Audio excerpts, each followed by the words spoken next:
Eye dilation. So for example, if you come across a bright light, we just close, or sometimes we open the eye.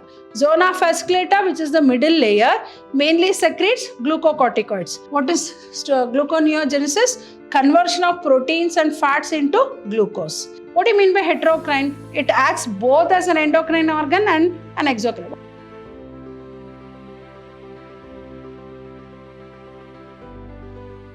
Hi everyone, welcome back to session 6 of chapter 22 called The Chemical Coordination and Integration.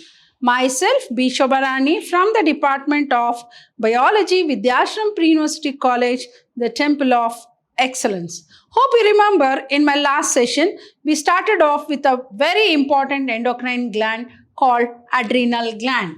Hope you remember my last session, we discussed about a very important endocrine gland called adrenal gland. Why it is called adrenal gland, I have already explained, because it is found above the kidney, hence it is called as adrenal gland. And this adrenal, as you know, kidney is also called as what? It is also called as renal gland. And in the last session we studied that the adrenal gland is divided into outer cortex and inner medulla. So, adrenal gland is divided into two portions. The peripheral portion is called adrenal cortex and the central portion or the inner portion is called as medulla. Then, adrenal cortex produces the hormones of its own kind called corticoids, and adrenal medulla produces the hormones of its own called mineralocorticoids. Mineralocorticoids. They are also called as catecholamines. Hope you remember epinephrine and norepinephrine are the hormones of the very important adrenal medulla, which is called as an emergency hormone which prepares a person for 3 F's: flight, fight and fright. So let us move on to the functions of adrenaline and noradrenaline. That is, as we know, adrenaline is also called as epinephrine and noradrenaline is called norepinephrine. So adrenal gland is a very important endocrine gland which is found above the kidney, that is renal gland, hence it is called adrenal gland. And the whole of the adrenal gland is divided into two portions. The peripheral portion is called adrenal cortex and the inner portion is called adrenal medulla, and adrenal cortex produces the hormones of its own kind called corticoids, and the adrenal medulla produces the hormones of its own kind called catecholamines or mineralocorticoids. Now let us understand the functions of adrenaline and noradrenaline. As I already said, it is called as an emergency hormone which prepares a person for 3 F's. 3 F's, that is flight, fight and fright. Right, 3 F's. So it is called as emergency hormone. It is called as emergency hormone. Besides, let us understand the functions of adrenaline and noradrenaline. Increase alertness. So we'll be very, very alert. For example, like, if a bus is coming in front of us, we are very alert. We know that is something, it is a harmful stimulus. So we try to understand the dangers, the one which is very harmful to us. So we are very alert. So it increases. So human beings will be very alert. So it increases alertness. Then pupillary dilation. Eye dilation. So for example, if you come across a bright light, we just close, or sometimes we open the eye. So the pupillary dilation also is controlled by this very important hormone. Then piloerection, raising of hairs. When you come across something which is very surprising or very astonishing, the hair on the body will rise up. So that is called piloerection. So something which you feel very astonished, a surprise, that is called piloerection. So that erection of the hair is one indication of that you are very astonished. So it is like, your emotions are expressed, and that is made possible by this very important hormone. Sweating also is made by, we sweat, and that is also made possible by adrenaline. So increases heart rate.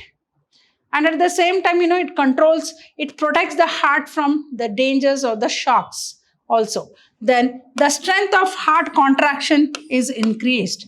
The heartbeat plays a very great role. So the contraction and relaxation of the heart, which we call it as one heartbeat, is made possible. The strength of the heartbeat is made possible by this very important endocrine gland called adrenaline and noradrenaline. So increase the rate of respiration. There is a particular rhythmic respiration happening in our body, in the lungs, and that is made possible by this very important hormone. So increase rate of respiration. Neither it should be too slow, nor it should not be too very fast. So that normal rate of respiration is maintained. Then breakdown of glycogen into glucose, very important. For example, your glucose level is too very high. So then it is converted into that is glycogen into glucose. So when your glucose level drops, then glycogen is converted into glucose. Then stimulates breakdown of proteins and fats also. It also stimulates breakdown of proteins and fats. I hope you have understood the functions of adrenaline and noradrenaline. So increase alertness, help in pupillary dilation, piloerection, raising of hairs when you are astonished or surprised, sweating, increase of heart rate. Then the strength of heart contraction is increased. Then increased rate of respiration. Then breakdown of glycogen into glucose when your glucose level drops. So the glycogen, which is a stored food, is converted back into glucose, thereby maintaining glucose. Here, insulin also plays a great role. So even this hormone is also responsible. Then stimulate breakdown of proteins and fats. So it helps in protein metabolism and lipid metabolism. Then moving on to the adrenal cortex, which is divided into 3 zones. What are the 3 zones? Zona reticularis, zona fasciculata, and zona glomerulosa. That is adrenal cortex. Adrenal cortex is divided into 3 zones, regions. That is zona reticularis. So this adrenal cortex is divided into, this is called as adrenal cortex, and this is called adrenal medulla. This is peripheral and this is inner or centrally located. Right. So zona reticularis, zona fasciculata, then zona glomerulosa. Zona glomerulosa. So the adrenal cortex is divided into 3 zones or regions. Zona reticularis, zona fasciculata, zona glomerulosa. Already explained, because it is found above kidney, it is called adrenal gland. Here you can see the outer part of adrenal is called cortex and the inner part is called medulla. Now let us understand about these 3 very important zones of the adrenal cortex. As I said, adrenal cortex also produces the hormones of its own kind called corticoids, or you can also call them as cortical hormones. Right. Now, zona reticularis. Zona reticularis is the inner layer, mainly secretes sex steroids. So, sex steroid hormones are produced by this very important region called zona reticularis. Then, zona fasciculata, which is the middle layer, mainly secretes glucocorticoids. Then zona glomerulosa, outer layer, mainly secretes mineralocorticoids. So, zona reticularis will secrete sex steroids. Zona fasciculata, which is the middle layer. Zona reticularis is the inner layer, mainly secretes sex steroids. Zona fasciculata, which is the middle layer, mainly secretes glucocorticoids. Zona glomerulosa, that is outer layer, mainly secretes mineralocorticoids. So adrenal cortex secretes many steroids commonly called as what? Corticoids. So corticoids or cortical hormones are mainly steroids. You might have come across, like, steroids are the highest, we can call the doses. Usually steroids are not given. Only in the last, when the disease is very advanced stage or something, then they'll give the steroids. So steroids are, you can call them as the last antibiotics, like, right? This is what I have heard. So adrenal cortex secretes many steroids commonly called as corticoids. Corticoids regulate carbohydrate metabolism called glucocorticoids, and principal glucocorticoid is cortisol. Then corticoids which regulate balance of water and electrolytes in our body are called mineralocorticoids. Then principal mineralocorticoid is aldosterone, and sex steroids are called androgens. Like the male hormone is what? It is nothing but the sex steroids, we can call it as androgens. So zona reticularis, the whole of the adrenal cortex is divided into 3 zones. One is called zona reticularis, zona fasciculata, and zona glomerulosa. So zona reticularis is the inner layer, mainly secretes sex steroids. Zona fasciculata, middle layer, secretes glucocorticoids. Zona glomerulosa, outer layer, secretes mineralocorticoids. Then adrenal cortex secrete many steroids commonly called as what? Corticoids. So here we use the word called corticoids. They are called as corticoids. Then corticoids regulate carbohydrate metabolism called glucocorticoids. So principal glucocorticoid is cortisol. Then corticoids which regulate balance of water and electrolytes in our body are called mineralocorticoids. So we usually classify the hormones of adrenal into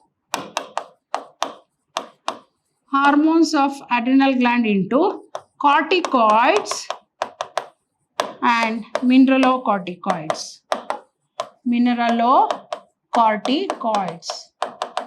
Mineralocorticoids, right? Now, corticoids which regulate balance of water and electrolytes in our body are called as mineralocorticoids. So, principal, very important mineralocorticoid is aldosterone. Sex steroids are also called as what? Androgens.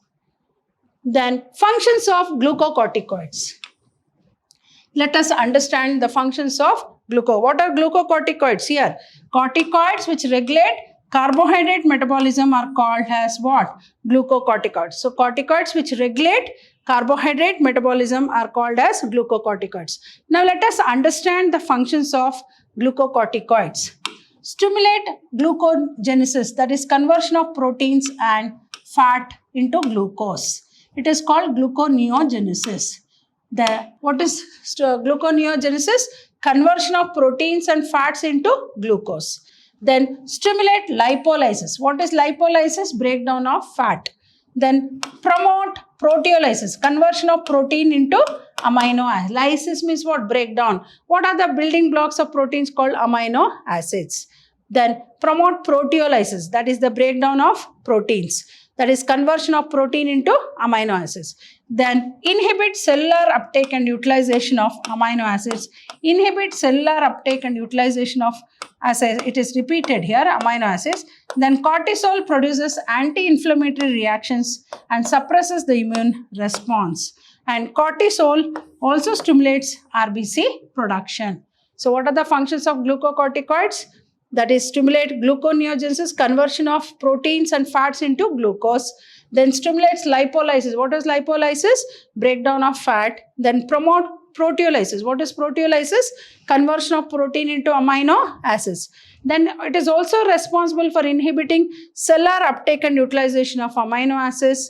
Then inhibit cellular uptake and that is the inhibition of amino acids. Then cortisol produces anti-inflammatory reactions and suppresses the immune response, and cortisol also stimulates RBC production. See how important the adrenal hormones are. Hence we say that adrenal gland is a very, very important endocrine gland.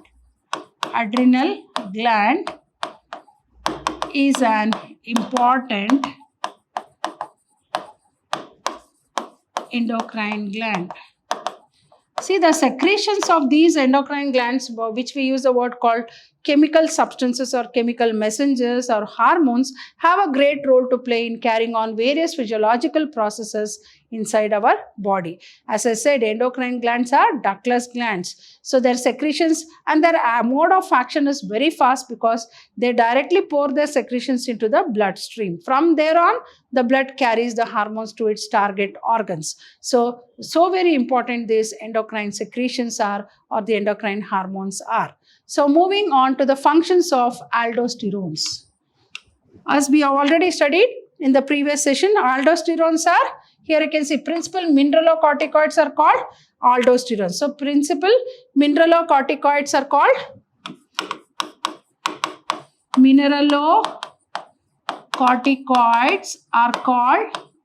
are called as aldosterones. Now let us understand. So we have studied about the functions of glucocorticoids. So what are the functions of aldosterone? Aldosterone acts mainly at the renal tubules. So renal tubules is nothing but the kidney tubules, right? So you might have come across the RAS, that is renin angiotensin aldosterone. You have come across RAS, that is renin aldosterone angiotensin system. So which is very much responsible for controlling the renal tubules in absorption. So aldosterone acts mainly at the renal tubules and stimulates the reabsorption of sodium and water and excretion of potassium and phosphate ions. Aldosterone helps in maintenance of electrolytes, body fluid volumes, osmotic pressure and blood pressure. See how important these hormones are. So for what are the main important functions of aldosterone? So mineralocorticoids are called as what? The principal mineralocorticoids are called as aldosterone.